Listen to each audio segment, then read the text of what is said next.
Hataw Balita ngayon.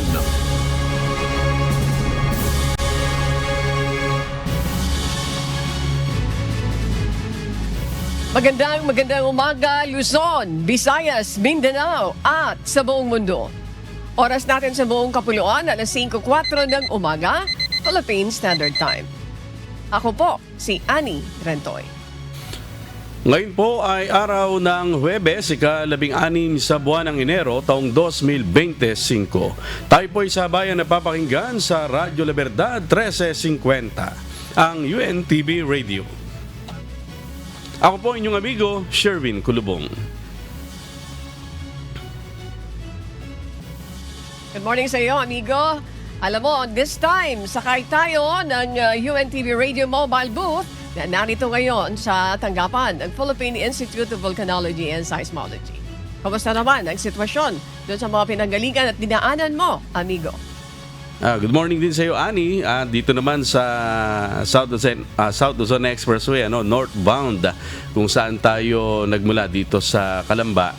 Maluwag naman yung SLEX, kaya lang napansin natin na may mga sasakyan na mababagal doon nakapwesto sa fast lane. Kaya kala namin kanina merong nasira ang sasakyan dahil medyo nagbagal dito sa may bahagi ng Carmona hanggang dyan sa may San Pedro o sa may Susana o tama, ganun nga, no?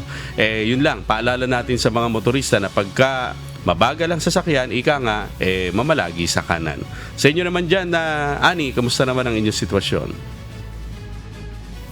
Far, okay naman. Mula doon sa pinanggalingan natin, galing dyan sa LBCC, ay going to dito lang sa Quezon City. Malapit lang naman kasi ito. So far, medyo madilim pa rin hanggang sa oras na ito. Pero ang mode ng ating transportasyon and of course yung traffic ay maayos as of this time. Okay. At syempre, Ani, makakasama rin natin ngayong umaga ang ating global correspondent na si Marie Peñaranda mula sa Austin, Texas, USA para ihatid naman ang mga balita mula sa iba't ibang panig ng mundo. Maraming salamat at magandang umaga kay Marie. At this time, simulan na natin ang balitaan. Narito ang malalaki at makabuluhang balita ngayong araw. Hataw Balita ngayon. Hiwala si Pangulong Ferdinand Marcos Jr. na mapapanatili ng Pilipinas at Estados Unidos ang katatagan ng kanilang relasyon sa ilalim ng administrasyon ni President-elect Donald Trump. Sa isang telephone call kay U.S. Vice President Kamala Harris, binigyan diin ni PBBM ang mga positibong pagbabago sa relasyon ng dalawang bansa, lalo na sa mga isyu ng ekonomiya, diplomasya, depensa at seguridad. Ayon naman kay VP Harris, mahalaga ang patuloy na suporta ng dalawang bansa sa harap ng agresibong aksyon ng China sa West Philippine Sea. Hataw Balita ngayon. Nag-courtesy call kahapon kay Pangulong Ferdinand Marcos Jr. si Japanese Foreign Minister Iwaya Takeshi upang talakayin ang pagpapalawig ng magandang relasyon ng Pilipinas at Japan.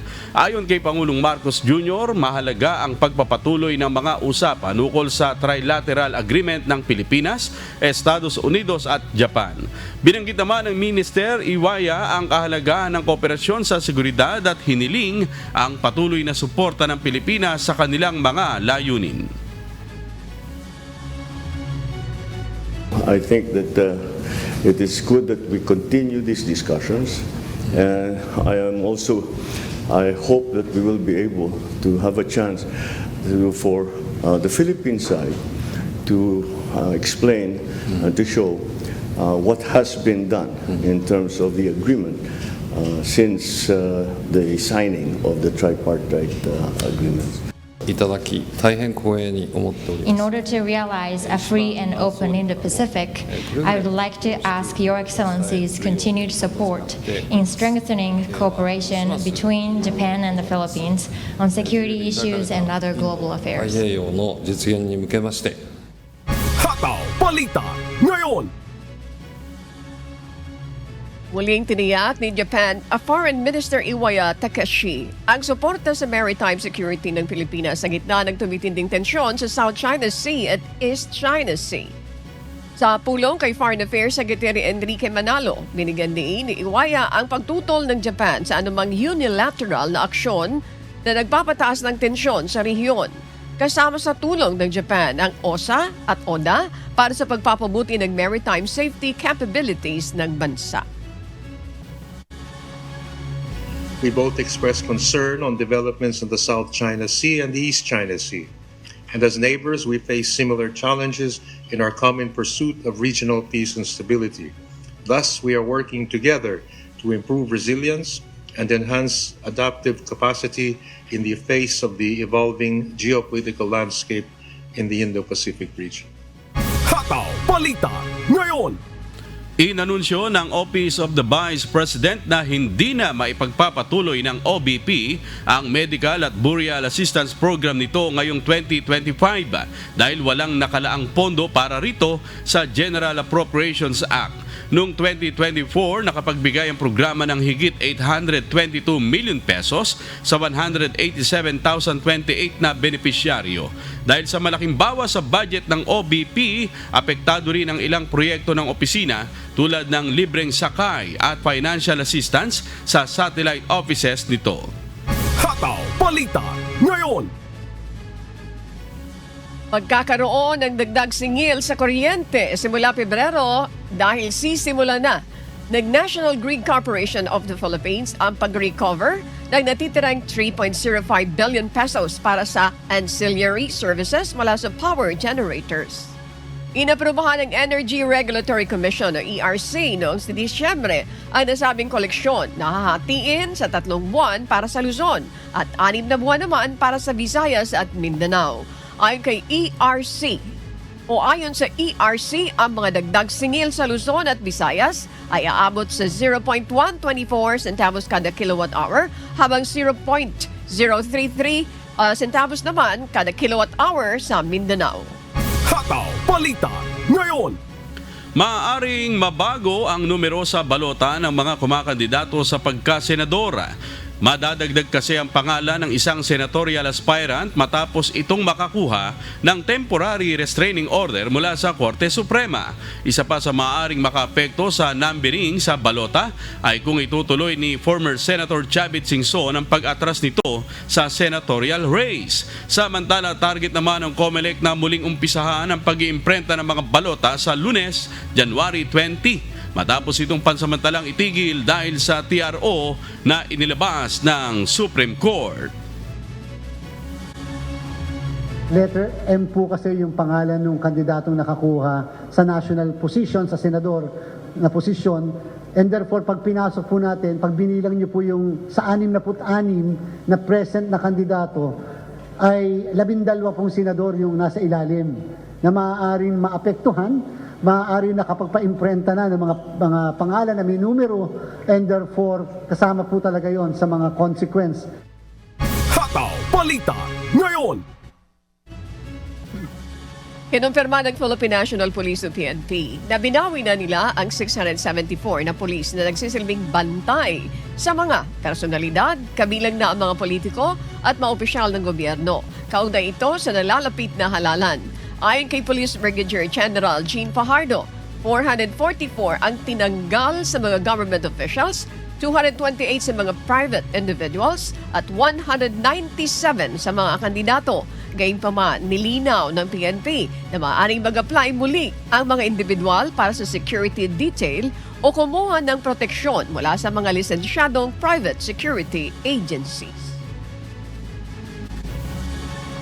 As of January 12 po, ma'am, ay umabot na po sa 674 ang mga na-recall po na protective security personnel from PSPG. At out of that figures po ay mga around 197 po na kandidato po ang natanggalan po ng protective security personnel po. Hataw Balita ngayon. Umakit na sa 85 ang naarestong lumabag sa ipinatutupad na nationwide COMELEC gun ban. Sa tala ng Philippine National Police o PNP, 33 dito ang nahuli sa checkpoint. 10 sa buy-bust operation at 39 sa police response, habang 3 naman ang nahuli sa pagsisilbi ng search warrant. Ayon kay Police Brigadier General Jean Pajardo, karamihan sa mga nahuli ay hindi alam na ipinatutupad na ang gun ban o may mga ipinapakitang expired na lisensya o pribilehiyo. Ang sinasabi po nila ay hindi po nila alam na meron na effective na po yung gun ban natin. Yung iba naman po, sir, ay may mga pinapakita po na mga license to own and possess firearms at mga firearms registration, pero pinapaliwanag po natin na since nag-start na po yung election period, only those individuals po na meron po silang exemption sa COMELEC, kahit na po sila ay meron po silang permit to carry firearms outside the residences and places of business po, ay sanction po o at least covered po sila ng gun ban. Hataw Balita ngayon. Sinalakay ng pinagsamang puwersa ng PAOK, CIDG at Bureau of Immigration ang isang resort sa Silang, Cavite kung saan nahuli ang 29 na dayuhan. Ayon sa PAOK, ang mga dayuhang ito ay nagsasagawa ng mga illegal na pogo operations sa mga pribadong lugar matapos mag-expire ang kanilang mga visa. Dinala sila sa Pasay City para sa detensyon habang isinasagawa ang kanilang deportasyon. Ito yung mga foreigners na supposed to be wala na dito.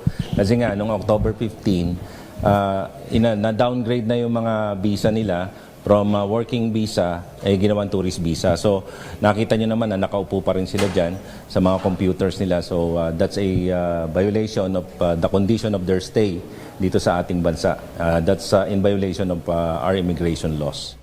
Hataw Balita ngayon. Nakipag-ugnayan ng LTFRB Central Office sa kanilang regional office sa Region 3 upang imbestigahan ang aksidente sa Kalumpit, Bulacan noong Enero 14. Ayon kay LTFRB Chairman Chopilo Guadis III, magsusubite ng report ng LTFRB Region 3 sa loob ng 15 araw at mag-i-issue ng preventive suspension sa Carmex Transport Service Cooperative, operator ng Modern Jeep. 2 ang nasawi at marami ang nasaktan sa aksidenteng dulot ng pagsalpok ng Modern Jeep sa isang tricycle. Hataw Balita ngayon.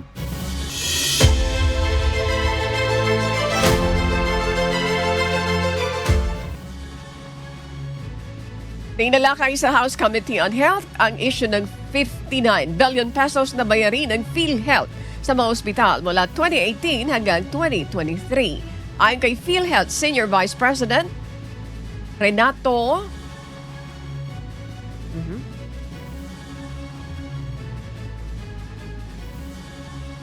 PhilHealth Senior Vice President Renato Linciaco, mula 2018 hanggang 2024, umabot sa 3.017 million ang denied claims na nagkakahalaga ng 32.4 billion at 304,082 RTH claims na nagkakahalaga naman ng 4.2 billion. Sang-ayon naman si PhilHealth President Mandy Ledesma sa mga hakbang ng komite upang baguhin ang polisiya at gawing mas customer-oriented ang proseso ng ahensya. Hataw Balita ngayon. Umabot sa 6,157,517 text scam ang naitala sa Pilipinas noong 2024 ayon sa Caller Identification Service Provider na Who's Call. Karamihan dito ay naganap sa ika-4 na quarter noong nakaraang taon na nakapagtala ng 2,079,968 na kaso. Isa sa nakikitang ginagawa ng mga scammers ay ang spoofing scams kung saan ginagaya nila ang opisyal na SMS ng mga telco at digital banks upang makuha ang impormasyon ng biktima. Hataw Balita ngayon. Nagmamala ang Department of Transportation laban sa peking libreng transport cards na ipinamamahagi ng Transportation in Manila Facebook page. Ayon sa DOTR, ang mga beep card na inaalok bilang bahagi ng umano'y ika-126 na anibersaryo ng ahensya ay hindi totoo. Hinimok ng DOTR ang publiko Iwasan ang mga mapanlinlang na alok na too good to be true at i-report ang mga ganitong post upang mapigilan ang pangloloko. Hataw Balita ngayon. Inaasahang dadalo ang mahigit 800 delegado sa Open Government Partnership o OGP Asia and the Pacific Regional Meeting o APRM na gaganapin sa Pilipinas. Sa unang pagkakataon mula 2011, mag-host ang bansa ng APRM mula February 5 to 7, 2025 sa Grand Hyatt Hotel. Inaasahang magbibigay ng keynote speech si Pangulong Ferdinand Marcos Jr. sa pagtitipon na layong itaguyod ang transparency, empowerment ng mamamayan at laban kontra korupsyon. Hataw Balita ngayon. At para po sa mga balita sa iba't ibang panig ng mundo, narito po ang ating global correspondent na si Marie Peñaranda mula sa Austin, Texas, USA.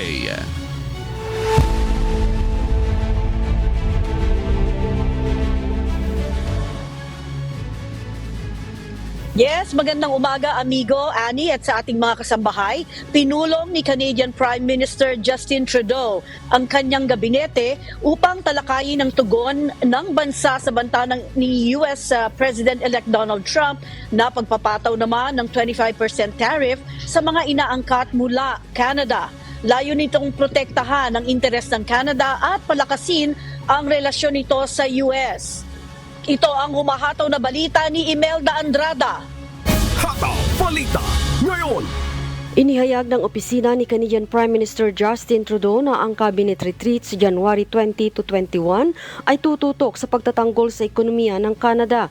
Nangako si Trudeau ng malinaw na hakbang upang ipakita ang benepisyong hatid ng matibay na ugnayan sa kalakalan at seguridad sa pagitan ng dalawang bansa.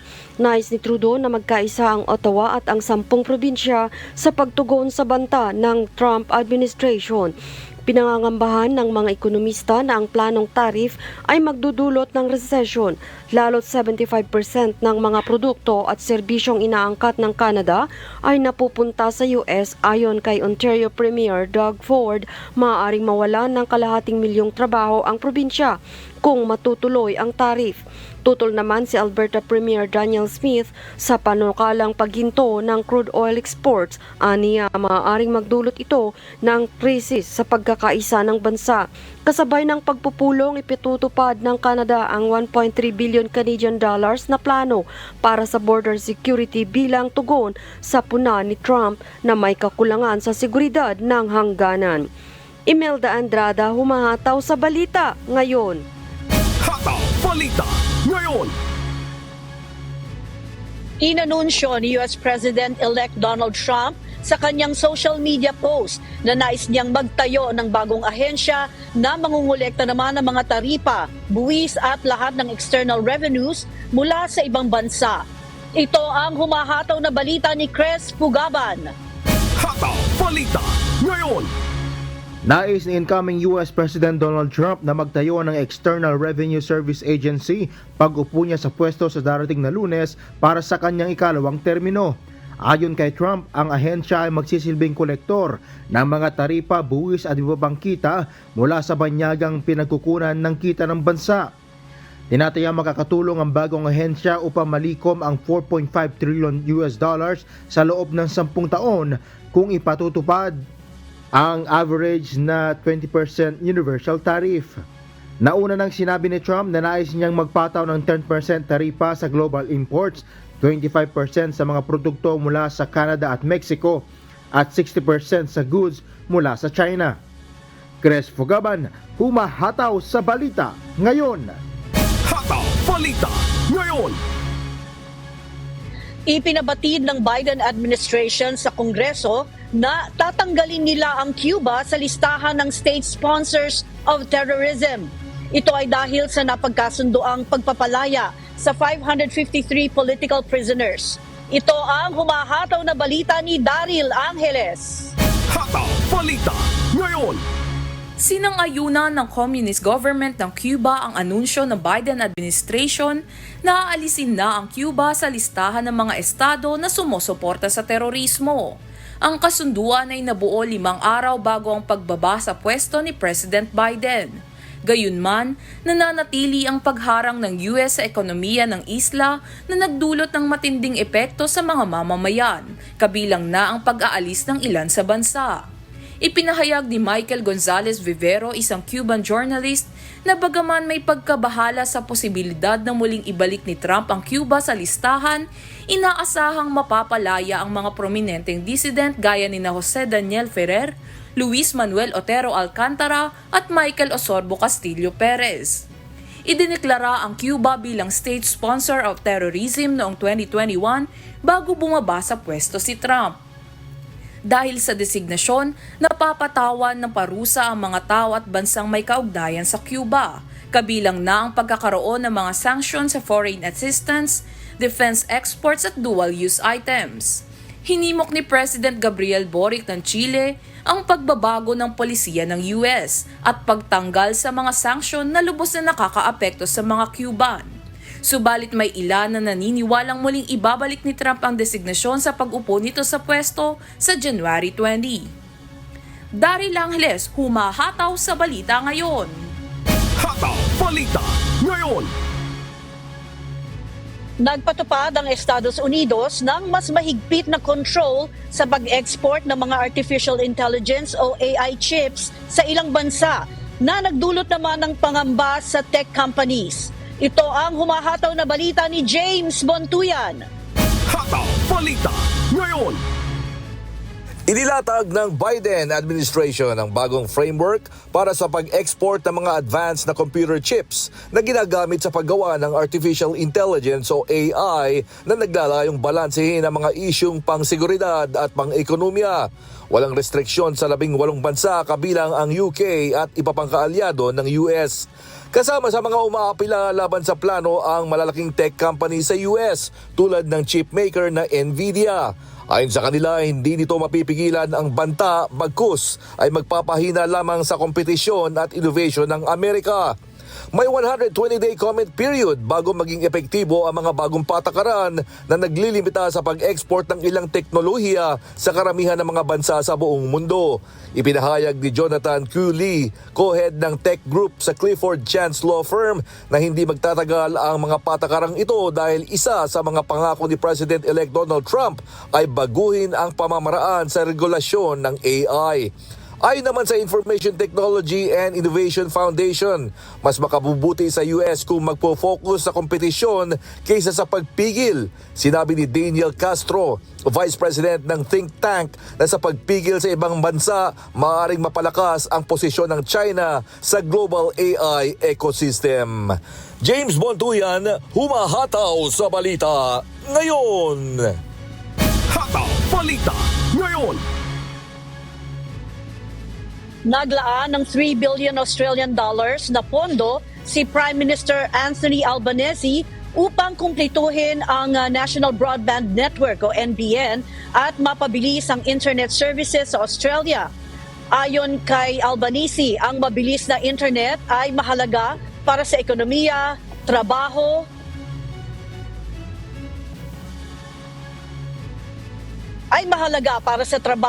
at modernong pamumuhay. Ito ang humahataw na balita ni Danny Del Lleva. Hataw Balita ngayon.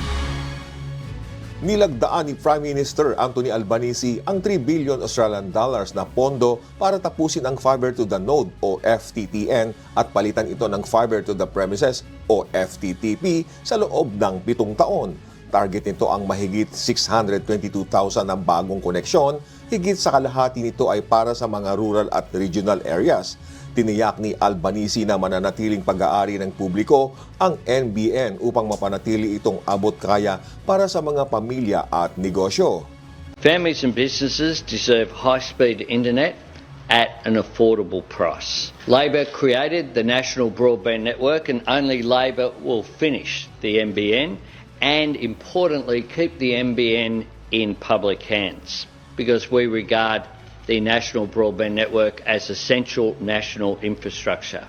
It's an important part of building Australia's future. Tinataya ng pamahalaan na sa oras na matapos ang proyekto sa 2030 ay mahigit sa 11 milyong tahanan at negosyo ang magkakaroon ng access sa 1 gigabit per second na internet speed, malayo sa kasalukuyang 76.64 Mbps average.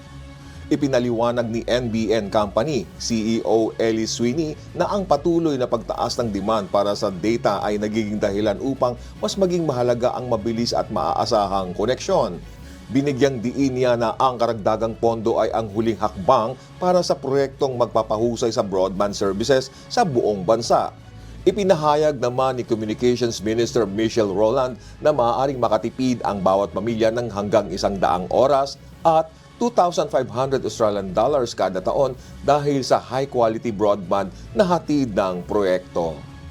Danny De Lieva, humahataw sa balita ngayon. Hataw Balita Ngayon. At yan po ang mga balita mula sa iba't ibang panig ng mundo. Mula naman rito sa Austin, Texas, USA, ako si Marie Peñaranda. Magandang araw.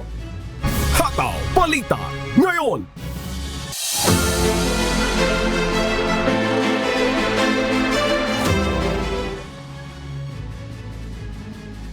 Masusing pinaghahandaan ng Office of Civil Defense ang gagawing paglikas sa mga residente sa oras na iakyat na sa Alert Level 4 ang Bulkang Kanlaon. Higit 100,000 residente kasi ang madaragdag sa bilang ng mga dapat ilikas at ilipat sa mas ligtas na lugar. Si Gladys Tuabe, humahataw! Hataw Balita Ngayon.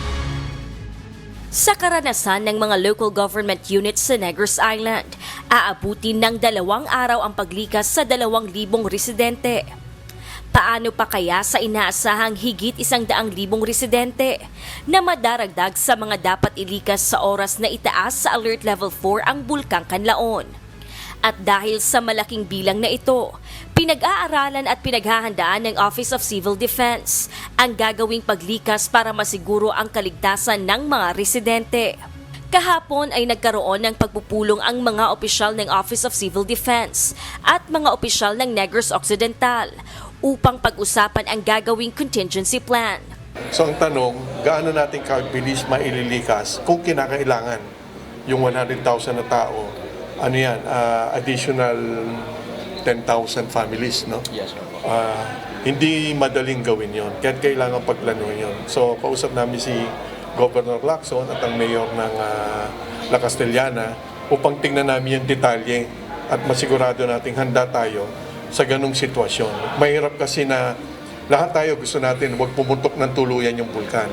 Subalit sang ayon sa PBOLS, may mga indikasyon na maaari itong pumutok. Yun ang pinaghahandaan natin. Ayon sa OCD, inihahanda na ang mga gagamiting sasakyan para sa gagawing mass evacuation at may nakahanda na rin para sa kailangang i-airlift.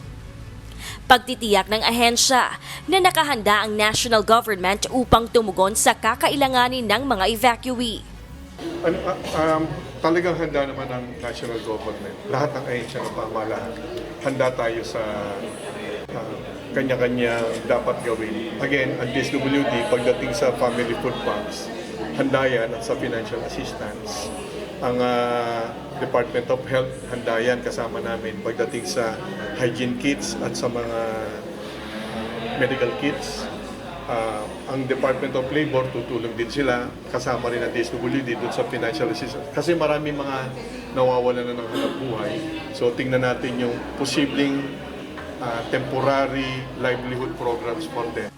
Samantala, gagawing model pilot area ang tinatayong tent city sa Himamaylan para pagdalhan ng mga maaapektuhang residente kung itataas sa Alert Level 4 ang bulkan. Already discussed kung ano yung magiging responsibility between the host and the affected LGU. So, meron na po tayong by Friday, ang nabuo nating team, yung ocular inspection team, will be going to Tree Park para po yung sa layouting na Meron na tayong mga nandiyan na yung tent. In fact, we have already received 1,350 tents. 390 pala yung na-deliver natin sa Himamaylan. for now, yun muna yung itatayo natin. So, we're doing this one step at a time to make sure na talagang pag tinayo mo na siya, eksakto na siya according to the standard ng isang camp. Sunod na paglalagyan ng tent city ay ang Talisay, Silay at Kabangkalan sa Negros Occidental, bayan ng Vallehermoso at Gihulngan City sa Negros Oriental. Gladys Tuwabi, humahataw sa balita ngayon. Hataw Balita ngayon. Sinimulan na ng DPWH-4A ang pagsasaayos ng mga bahagi ng daang Maharlika sa probinsya ng Quezon na naapektuhan ng malakas na ulan dulot ng shear line. Ayon kay Arian Apelido, RPIO ng DPWH-4A, may 2 seksyon na nangangailangan ng rehabilitasyon dahil sa kanilang masamang kondisyon. Kasama sa mga proyekto ang pagsasaayos ng mga buta sa kalsada at sirang aspalto upang matiyak ang kaligtasan ng mga biyahero at mabawasan ang abala sa trapiko. Hataw Balita ngayon. Masayang sinalubong ng Department of Tourism Puerto Princesa City, Palawan at mga tauhan ng lokal na pamahalaan kasama ng ilang estudyante ng Pilot Elementary School Drum and Lyre at ang mga Banwa Dance and Arts and ang ikatlong cruise ship na may MV Norwegian SK dumaong sa Pantalan kahapon, January 15. Lula nito ang nasa 1,700, isa sa mga pasahero at 800 crew. Ayon sa Department of Tourism, Puerto Princesa City Office, magtutungo ang mga turista sa mga kilalang pasyalan sa lungsod tulad ng Underground River, Honda Bay at iba pang tourist spots sa lugar. Nagpapasalamat naman ang Tourism Office ng Palawan sa mga turista na patuloy na bumibisita sa isla. Ito na ang ikatlong cruise ship na dumaong sa Palawan ngayong taon. Kasunod ng MV Nordam Cruise Ship at MV Ida Stella Cruise Ship.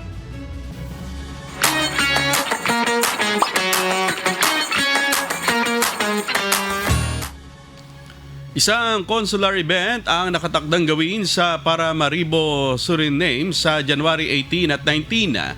Samantala mananatiling bukas ang Philippine Consulate sa Los Angeles kahit patuloy na nirerespondihan ng wildfires sa lugar. Sa Europe naman, inaanyayahan ang mga kababayan natin sa Greece, Cyprus at North Macedonia na sumali sa Skill and Talent Directory ng Embassy. Itong humahataw na balita ni Lynn Perez. Hataw Balita ngayon.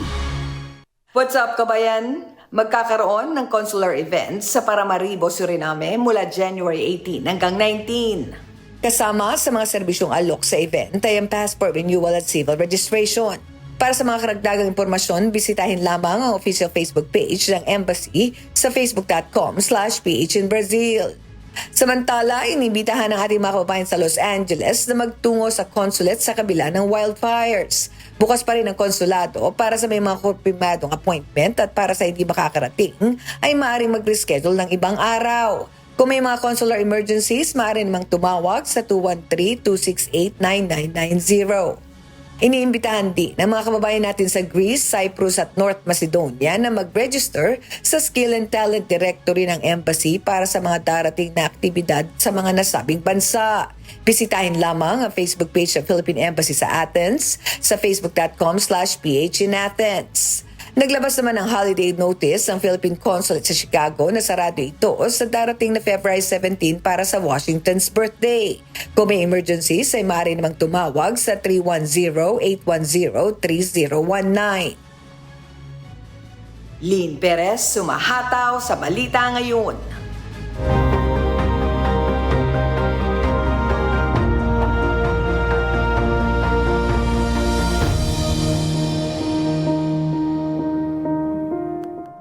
Hangad ng mga guro sa Santo Rosario National High School sa Santa Rosa, Nueva Ecija, nabubuti ang kalusugan ng kanilang mag-aaral sa pamamagitan ng pagbibigay sa kanila ng masustansyang mga pagkain. Dahil dito, sinubukan ng pamunuan ng paaralan na humingi ng tulong sa members Church of God International o MCGI na agad namang tinugunan ng grupo.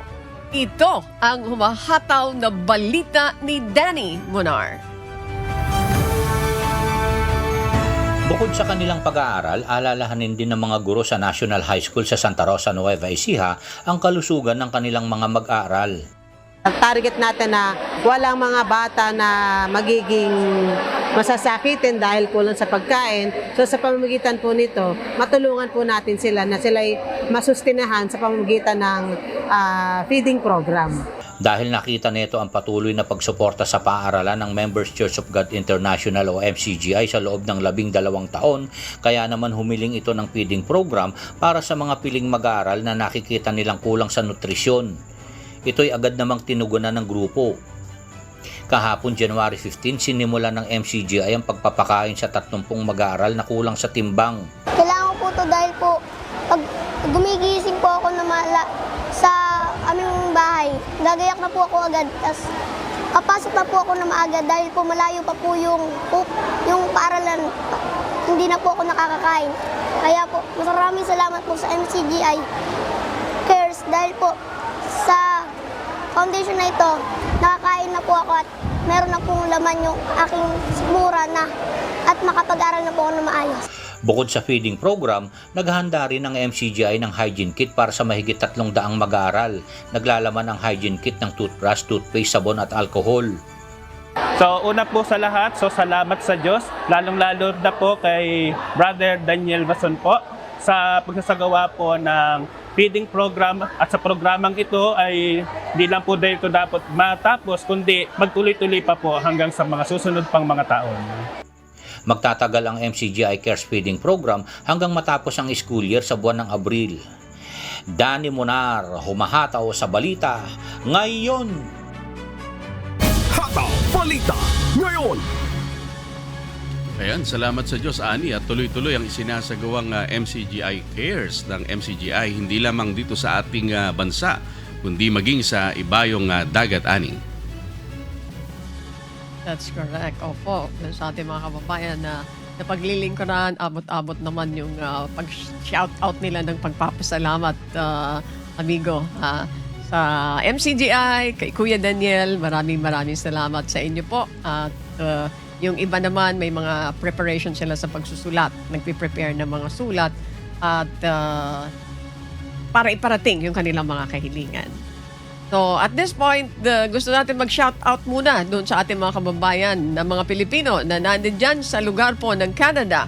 Ang Talavera, Navera, Tuazon family, ayan, na laging nanonood. At syempre, sa mga naririyan sa Dallas, ayan, shoutout sa kanila. Maraming salamat po. Ikaw naman, sino yung shoutout mo? Of course, si Sam Cute, ayan, belated 40th birthday. Ayan, happy birthday sa iyo, Sam Cute. Ano? At gusto ko na rin batiin ng happy Sabbath anniversary naman si Brother Alexander Tejones dyan sa Binyan, Laguna. Of course, si Melvin Arbo na masugid din nating taga-subaybay kasi nakita kami nung kahapon. Sabi niya, oy, si Michael Salazar lang ika ang binati mo. Nanonood din naman ako sa'yo, sabi niya sa ating programa. Kaya ayan, sinashoutout natin siya. Of course, Ani, yung ating mga suki from Sinpong, Taiwan, sila Elena Yang, tsaka si Emma Chikuhara, ayan, ng Japan.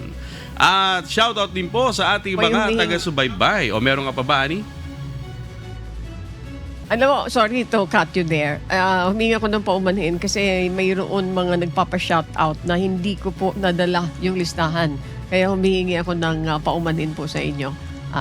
Babalikan ko po yun. Malay nyo po, may enough time tayo tomorrow para mag-shoutout. Isa-shoutout namin kayo. So, shoutout lang ako doon sa mga kasama natin sa RMB team. Of course, dito sa Hataw Balita, nandito si Alex, si Jos, at syempre si Paraon. At kasama natin din dito si Robert at saka si Bernie. At yung ating pilot, sino pa? Ayan. Si Eugene, ayan. So, nandito dyan si Chris, ayan. And of course, si Adet. Sige, ikaw, yung shoutout mo, amigo. Sino yung isa-shoutout mo? Shoutout ko si Brad Jassy Mertalia and family. At syempre, yung ating mga taga-subaybay sa buong Pilipinas at sa iba't ibang panig ng mundo. Ganon din sa mga tagapakinig ng Hataw Balita ngayon sa Radyo La Verdad 1350. Patuloy po namin kayong inaanyayahan sa isinasagawang mass indoctrination ng MCGI, Day number 14 na po. Mamayang alas 7 po ng gabi, Philippine Standard Time sa official MCGI social media accounts. Kabilang po ang MCGI channel, ang official YouTube channel ng Members Church of God International. Patuloy din po namin kayong inaanyayahan na makiisa sa Global Prayer for Humanity tuwing Lunes hanggang Biyernes alas 9:30 ng gabi. Ito po ay nakastream ng live sa lahat ng MCGI social media accounts. Ang Global Prayer for Humanity ay bukas po sa lahat, anuman ang inyong relihiyon o lahi. Mga kasambahay, kung mayroon po kayong mga istorya o mga nais balikan sa Hataw Balita, pwede po ninyong mapanood muli ang aming sa pamamagitan ng aming official social media account. Magtungo lamang po sa UNTV News and Rescue YouTube channel at i-click ang subscribe button. Gayon din po sa aming Facebook at TikTok accounts. Mapapanood nyo rin ang iba pang news programs ng UNTV, pati na po ang iba pang video na nag-iisang public service channel. Kaya tara na, subscribe, like, and share. At sa aming ibabahaging mga salita ng Diyos na ating sandigan, mula sa Awit, Kapitulo 119, talatang 7. Ako'y magpapasalamat sa iyo sa pamamagitan ng katwiran ng puso, pagka aking natutuhan ang mga matuwid mong kahatulan.